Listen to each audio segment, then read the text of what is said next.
Fords. Nobody would speak to us. And so finally I got mad because my sister was crying every day. She had a supervisor who was nasty. And he would talk to 4 ladies every day, every morning till they quit, about what they ate the night before, what they're going to make tonight. Right. So my sister, she was a neat worker and she was fast. So she'd have all her work done by lunchtime and she'd have her desk cleaned. So her supervisor would go around and collect all these folders and work to be done, take it to my sister. And now she's getting so overworked, she's breaking down and crying. And a couple of times when I saw her, it made me so mad because she wouldn't speak up. Well, she was doing the gaman, as they say. Yeah, So she was she very wouldn't much speak silently enduring this, right? And I used to tell her, you watch, that boss of yours, one day he's going to pay for this. And she said, don't say that. And I said, I'm telling you again, he'll pay for this. Everybody, this is nasty. The wheel goes around and it'll come back and boot you, you know. How did that happen, do you think? One day, I was walking down the hall. We didn't work in the same office. I was walking down the hall and I was gawking through the windows. And I see her boss just right on his desk, just face down. And I stopped and I'm gawking and I thought, he didn't get up. And so I stood there for a while. He just wasn't moving. So I went back into her office and I went to the manager and I said, you know, sir, I just saw him fall flat on his face in the desk. I think he's dead. And he looked at me like I gotta be crazy.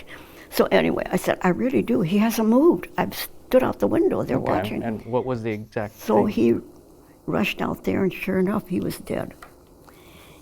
And you think that was some kind of I'm looking poetic at my justice? sister now. And she wasn't looking at me. She kept avoiding me. So when we got home, I said, what did I tell you? She said, Mary, did you wish that on my boss? I said, I didn't wish it on him or anybody else, but I told you that you can't be that nasty. It will come back to haunt you.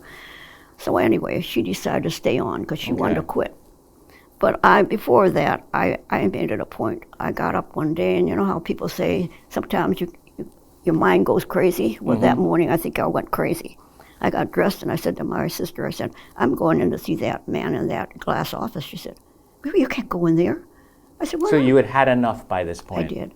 So I tapped on the secretary's office and I said, Ruth, can you have him give me 5 minutes? She said, sure, I'll go in there and see. She got up, she went in there, and as soon as she said something, I looked up and he's doing this to me.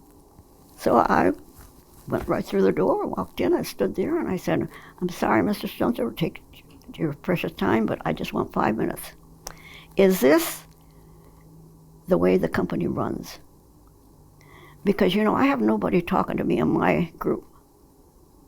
And so I said, my sister has a supervisor that's very nasty. And of course, he passed away. But I can't work like that in a company like this. So he said, you will stay here.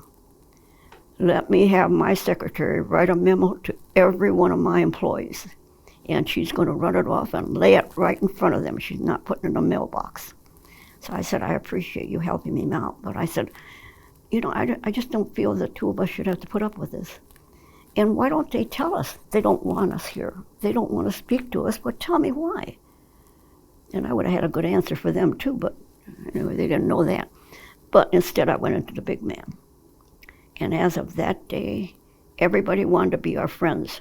And I said to my sister, don't talk to the girls. We'll play hard to get. And she said, you can't do that when you're working with them. And I said, yeah, just don't talk to them. So again, going back, your non-Japanese trait of being outspoken. Yeah. I mean, this is how you function and get things done in American society. And again, you were looking out for the little guy, meaning your little sister. And this has pretty much been how you've behaved and operated and gone through life. This is the real Mary. Yep. Did you wind up having some kind of leadership role within Ford? Yes, I did. I got promoted to supervisor in my department. And how old you were at the time when you got And I probably had worked there about 4 years, maybe. 4 years? Yes. That seems pretty quick. And then... For a woman who's of Japanese descent, right? But because of this gentleman, okay, Mr. Sundstrom, okay, he did that for me. Watch One Detroit, Thursday at 7:30 p.m. You can find more at onedetroitpbs.org or subscribe to our social media channels and sign up for our One Detroit newsletter.